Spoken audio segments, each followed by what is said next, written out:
ఈ నెల 24వ తేదీ ఆదివారం నాడు విజయనగరం శాసనసభ్యులు పూసపాటి అతిథి విజయలక్ష్మి గజపతిరాజు జన్మదినాన్ని పురస్కరించుకుని ఈ రోజు నగరంలో మెగా రక్తదాన శిబిరాన్ని నిర్వహించారు. జిల్లా పార్టీ కార్యాలయమైన అశోక్ బంగ్లాలో టీడీపీ నాయకులు, శ్రేణులతో పాటు నగరంలోని వివిధ వర్గాలకు చెందిన వారు ఈ రక్తదాన శిబిరంలో పాల్గొని రక్తదానం చేశారు.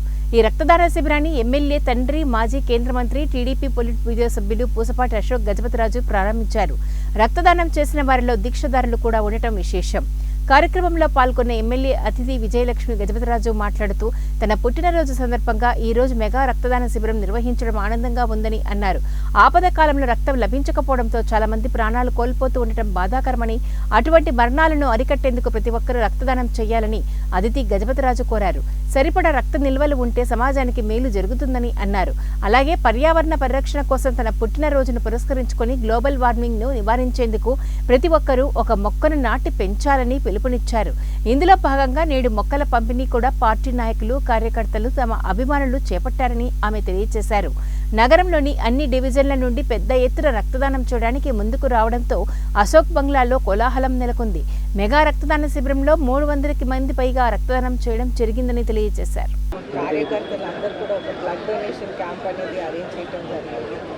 అయితే అన్ని వార్డుల నుంచి, అన్ని గ్రామాల నుంచి ప్రజలు వచ్చి బ్లడ్ డొనేషన్ అనేది చేస్తున్నారు. అయితే ఈ బ్లడ్ డొనేషన్ అనేది జరిగినప్పుడు డెలివరీ బ్లడ్ అనేది అయితే జస్ట్ 20 మినిట్స్ పడుతుంది. అయితే 15-20 మినిట్సే పడుతుంది. సో ప్రజలందరూ కూడా ఎవ్రీ 4 months 6 months ఇలాగ బ్లడ్ డొనేషన్ చేస్తూ ఉంటే మనకి బ్లడ్ అనేది పుష్కలంగా దొరుకుతుంది, ప్రాబ్లం అనేది రాదు. కానీ ఇవన్నీ కూడా మనం కొద్దిగా నెగ్లెక్ట్ చేస్తాం కాబట్టి క్యాంప్స్ పెడతా ఉంటాము.